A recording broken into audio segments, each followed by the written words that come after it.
The sun had barely risen when Ades woke up, her heart racing and her breath coming in quick, shallow gasps. She sat up in her bed, the remnants of a vivid dream still clinging to her like morning dew. She had seen her mother.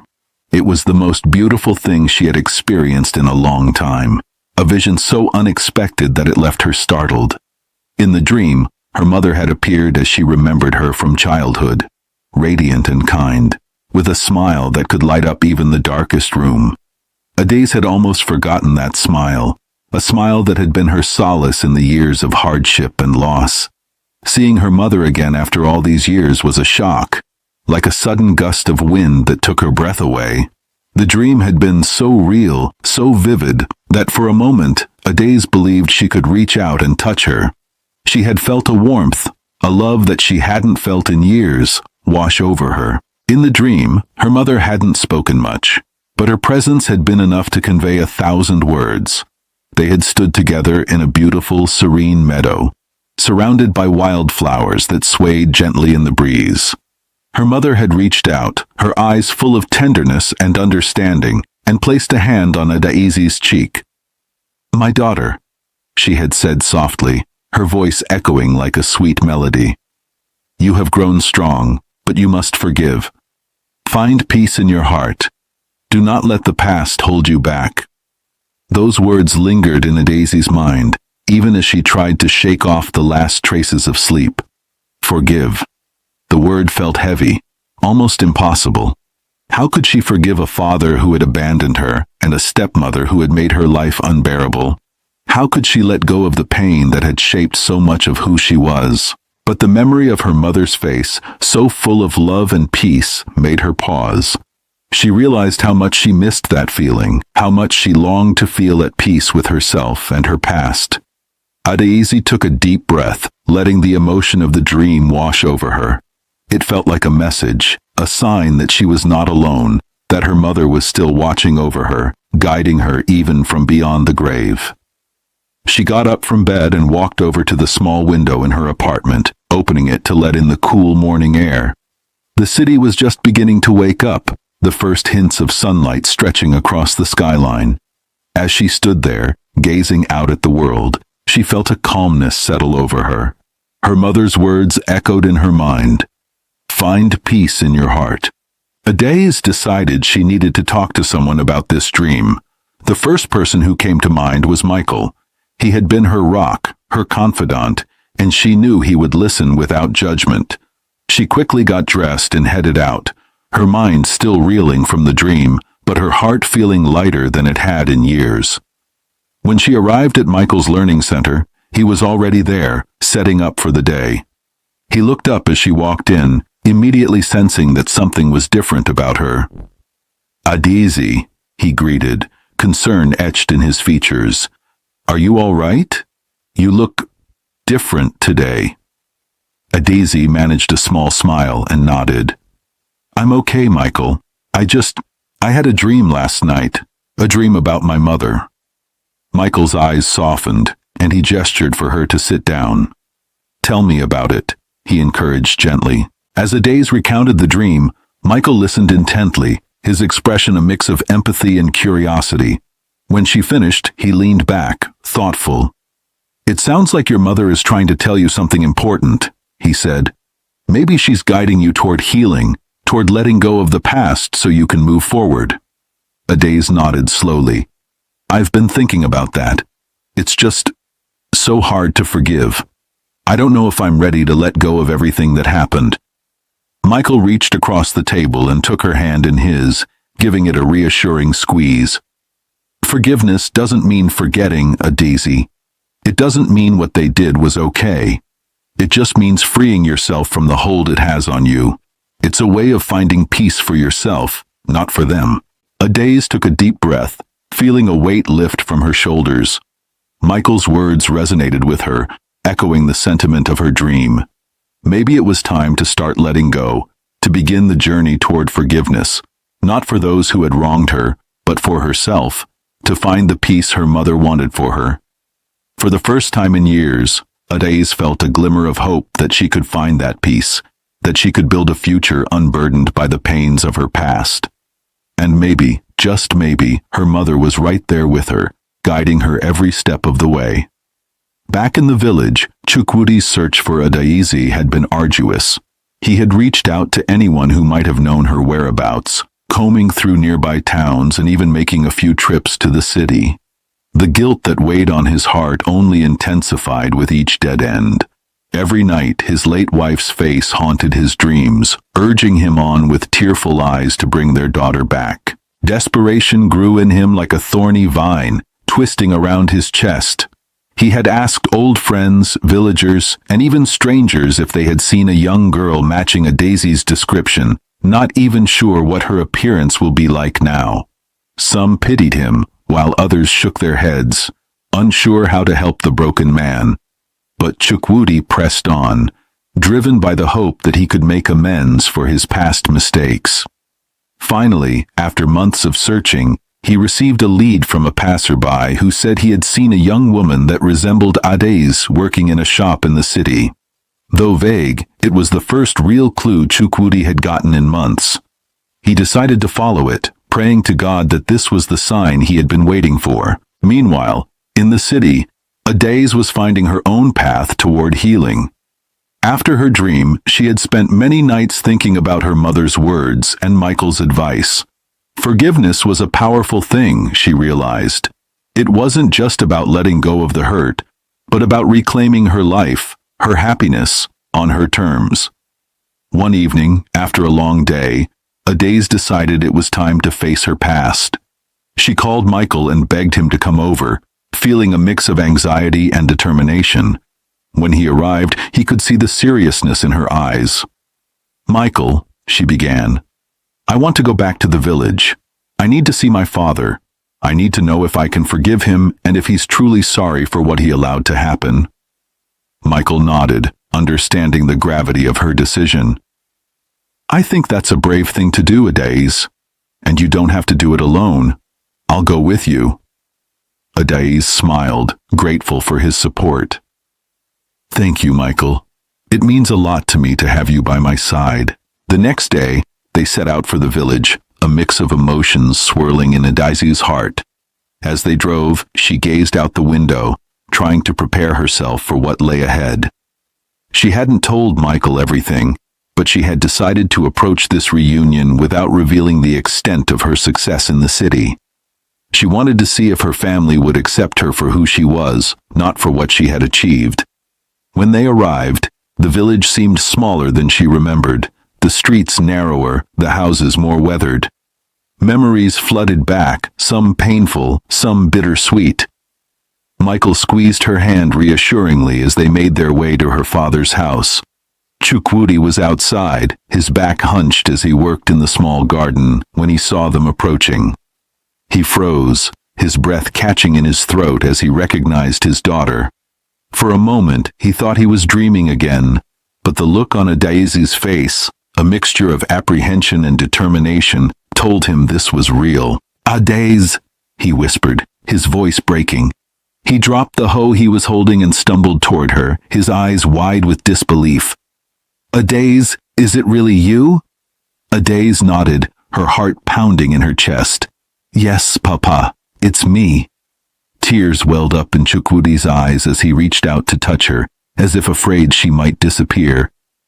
"I've been looking for you everywhere," he said, his voice trembling. "I'm so sorry, Adaiz. I've been such a fool. Please, forgive me." Adaizi felt a lump form in her throat as she saw the sincerity in her father's eyes. She had prepared herself for this moment, but now that it was here, she wasn't sure what to say. "Papa, I don't know what to say," she began, her voice thick with emotion. "I came back because I needed to know if you were sorry, if you regretted what happened." "I do," Chukwudi said quickly, tears streaming down his face. "I regret every moment I allowed Ngozi to treat you that way. I was weak, and I let my weakness cloud my judgment. I'm so sorry, my daughter. Please forgive me." Adaizi looked into his eyes, searching for any hint of insincerity, but all she saw was pain and regret. Slowly she nodded. "I forgive you, Papa. But things can't just go back to the way they were. We need to rebuild, to start fresh. Chukwudi nodded eagerly. Anything, Adaeze. Anything you need, I will do it. At that moment, Ngozi came out of the house, her eyes narrowing when she saw Adaeze standing there. She scoffed, folding her arms across her chest. What is this? The prodigal daughter returns, she sneered. You think you can just come back here after all these years? Adaeze turned to her stepmother, her expression calm but firm. I'm not here to cause trouble, Ngozi. I just wanted to see if my father was sorry for what happened. I'm not asking for anything from you. Ngozi's face twisted with disdain. You think you can waltz back in here and everything will be forgiven? You're not welcome here, Adaeze, not after the way you left. Chukwudi turned to his wife, anger flashing in his eyes. Ngozi, enough. Adaeze is my daughter, and I want her here. I will not let you drive her away again. Ngozi huffed, clearly unimpressed. She has no place here. I won't have it. Michael, who had been quietly observing, decided it was time to step in. With all due respect, ma'am, he said, his voice calm but firm. Adaeze isn't asking to stay. She just came to see her father and make peace. And maybe in time, you might see her in a different light too. Ngozi rolled her eyes. I don't care who she's with or what she wants. She left, and that's that. Adaeze looked at Ngozi, her gaze steady. I'm not here to take anything from you, Ngozi. I just wanted to know if my father cared enough to want me back. But it seems you still can't see past your own bitterness. Ngozi was about to retort when a neighbor passed by and recognized Adaeze. Adaeze, is that you? I heard you're doing well in the city, is that true? Ngozi's eyes widened slightly, but she quickly masked it with a look of indifference. Doing well? What could she possibly be doing well at? Adaeze smiled faintly, deciding to maintain her pretense. I've been managing, Auntie, just getting by. The neighbor, unaware of the tension, nodded approvingly. That's good, my dear. I'm glad to see you've landed on your feet. As the neighbor walked away, Ngozi muttered under her breath, still scowling. Chukwudi, however, stepped forward, his eyes filled with a mixture of sadness and hope. Thank you for coming back, Adaeze. I know it wasn't easy, and I promise I will do whatever it takes to make things right. Adaeze nodded. We'll see, Papa. We have a lot to work through, but I'm willing to try. With that, she turned to Michael, who gave her a reassuring nod. They began to leave, and as they walked away, Adaeze felt a strange sense of closure. Her father's apology had been sincere, and while she wasn't ready to forget the past, she was willing to see what the future might hold. Back in the house, Ngozi watched them go, her expression unreadable. She didn't know that Adaeze had become a successful businesswoman, that she had built a life far beyond anything Ngozi could have imagined. Adaeze had chosen not to reveal her wealth or success, wanting to see if her family could accept her without it. It was a test, one that Ngozi had seemingly failed, but Adaeze was at peace with that. She had come back to make peace, and that was exactly what she intended to do, on her terms, and for her own sake. After that visit, Adaeze knew she needed more time to reflect on what had transpired. Michael had been a steadfast companion, encouraging her to take things slowly and allowing her to process everything. But Adaze's heart was already beginning to soften toward her father. Despite all the years of pain and neglect, she could see that he was genuinely remorseful. He had been manipulated by Ifeoma, and now he wanted to make things right. A few weeks later, she received a call from her father. His voice sounded different, lighter, relieved even. Adaeze, he began hesitantly. I've done what I should have done a long time ago. I've asked Ifeoma to leave. She won't trouble us any longer. Adaeze felt a mix of emotions swirl inside her. Relief, sadness, and a strange sense of closure. Thank you, Papa, she said softly. That means a lot to me. Chukwudi sighed deeply. I want to make things right, Adaeze. I want to be the father you deserve, the one I should have been all along. Moved by his words, Adaeze decided it was time to take a step forward. I believe you, Papa, and I'm ready to start fresh too. But this time, we'll do things right. Over the next few months, Adès began visiting the village more frequently. She didn't come empty-handed. She brought groceries, medicines, and little gifts to make her father's life more comfortable. With Michael's help, she also hired a contractor to start building a new house for him. It was a modest but beautiful home, designed to bring peace and comfort to her father in his later years. Chukwudi was overwhelmed by her generosity. He had never expected such kindness after everything that had happened. He watched with a mix of awe and gratitude as the construction took shape. Adès was careful to involve him in the process, asking for his input on things like the layout and colors. She wanted him to feel that this house was not just a gift, but a symbol of their new beginning. As the house neared completion, Chukwudi found himself feeling lighter than he had in years. He no longer had the nightmares of his late wife crying. For the first time since Adès left, he felt at peace. It was as if her presence had been a call to action, pushing him to make amends and to restore his relationship with their daughter. Now that he had taken those steps, her spirit seemed to have found rest. Adès noticed the change in him too. He smiled more, spoke more softly, and took great pride in his little garden, which she helped him cultivate any time she was in the village. She found herself feeling a sense of contentment that she hadn't experienced in years. She was finally reconnecting with the father she remembered from her early childhood, before grief and bitterness had clouded their lives. One sunny afternoon, as they sat on the porch of the newly built house, Adès turned to her father with a smile. "Papa, I want you to know that I'm happy we're here, that we're doing this," she said. Chukwudi nodded, his eyes misting with tears. "I am too, Adès. I've been given a second chance, and I won't waste it." As the weeks turned into months, their bond grew stronger. Chukwudi remained regretful for the years he had lost, but he also knew that dwelling on the past wouldn't help them move forward. Instead, he focused on the time they had now, making sure to cherish every moment. Michael remained a constant support for Adès, visiting the village with her often. He admired her strength and kindness, seeing how she handled each step of the reconciliation with grace. Her actions had not only healed her father, but had also taught the entire village a lesson in forgiveness and redemption. One evening, after a long day of planting new crops in the garden, Adès and Chukwudi sat on the porch, sipping fresh palm wine and watching the sunset. The colors painted the sky in shades of orange and pink, casting a warm glow over the new house. Chukwudi turned to his daughter, a gentle smile on his face. "Your mother would be so proud of you, Adès. You've become an incredible woman, despite everything." Adès smiled back, her heart full. "I like to think she's with us, Papa, watching over us and smiling." Chukwudi nodded. "I think so too, and I think she's happy now. I haven't seen her in my dreams since we began rebuilding.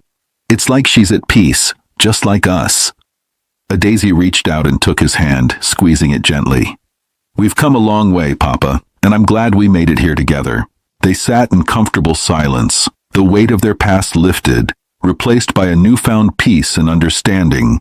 They had both been broken by loss and pain, but together they had found a way to heal. Adès knew there was still a long road ahead, but she felt ready to walk it, one step at a time, with her father by her side. And for the first time in a long time, she felt truly at home. As the sun dipped below the horizon, Adès leaned her head on her father's shoulder, grateful for the second chance they had been given. They didn't need words to fill the silence. The quiet was enough, a silent testament to the journey they had taken, the forgiveness they had given, and the love they had reclaimed. The end. Here's a continuation of your story where Michael and Adès finally get married and start their lives together. After months of rebuilding her life and reconciling with her father, Adès's bond with Michael only grew stronger. Their friendship had blossomed into something deeper, and soon, Michael proposed. The news of their engagement brought joy to both their families. Even Adès's father, Chukwudi, could see that Michael was the man who truly understood and cherished his daughter. The day of their wedding arrived, filled with love and celebration. The village came alive as family, friends, and neighbors gathered to witness Adaise and Michael's union. It was a beautiful ceremony, filled with traditional dances, music, and heartfelt vows. As they exchanged rings under the bright Nigerian sun, Adaise felt a peace she hadn't known in years. Her journey had been difficult, but she had found her happiness in Michael. After the wedding, they settled into a cozy home Michael had built near the city. Life as a married couple brought its challenges, but Adaise and Michael faced them together. Adaise continued to run her successful fashion business while also managing her tech job, while Michael expanded his computer services business. Their love and partnership flourished as they worked side by side, supporting each other's dreams. In their home, laughter echoed in the halls, and joy filled every corner. Adaise often thought of how far she had come, from the girl who had been cast out to the woman who had found love, peace, and a future filled with hope. Together, she and Michael built a life rooted in love, respect, and the promise of endless possibilities. This story teaches us about forgiveness, strength, and love. Adaise had a difficult life after her mother died. Her father was influenced by his second wife, who treated Adaise badly, and he sent her away. Even though Adaise was hurt, she worked hard to build a new life in the city. She found a friend in Michael, who supported her through tough times. One day, Adaise decided to forgive her father and visit him. Her father was very sorry for what he did, and they started to rebuild their relationship. This shows us that even when people hurt us, we can choose to forgive them and find peace. Later, Adaise and Michael got married and started a happy life together. The story reminds us that no matter how hard life gets, with hard work, kindness, and forgiveness, we can find happiness. It also teaches us that love and friendship are important, and they help us grow and heal. In the end, forgiveness helped Adaise and her father be happy again, and Adaise found love and success in her life. Thank you for watching this story on Afro Tales TV. If you enjoyed it, please give it a thumbs up, leave us a comment, and share with friends and family. We have more beautiful stories coming your way, so subscribe and stay tuned. See you in the next one.